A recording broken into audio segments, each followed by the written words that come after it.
एक खूप सामान्य प्रश्न आहे, पैसे जातात कुठे? पगार येतो आणि महिना संपायच्या आतच गायब. असं का होतं?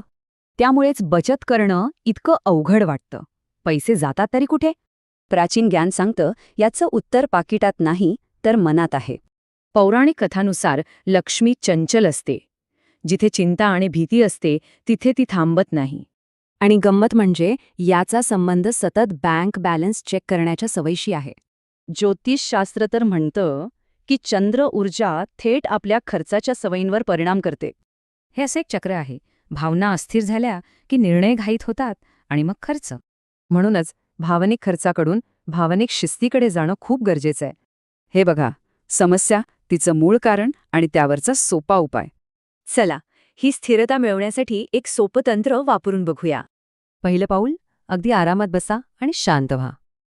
हे शरीराची ऊर्जा स्थिर करून मनाला शांत करतं. याचा उद्देश आहे पैशांबद्दलच्या विचारांमध्ये संतुलन आणणं. लक्षात ठेवा, ध्येय स्थिरता आहे, पैशांचा प्रवाह आपोआप सुधारेल. आणखी एक प्रभावी उपाय म्हणजे हा मंत्र, जो समृद्धीच्या ऊर्जेशी जोडतो. या मंत्राच्या जपाने मनातील भीती जाऊन कृतज्ञतेची भावना येते. हा सोपा सराव रोज केल्यास भावनिक आणि आर्थिक स्थिरता नक्कीच येते.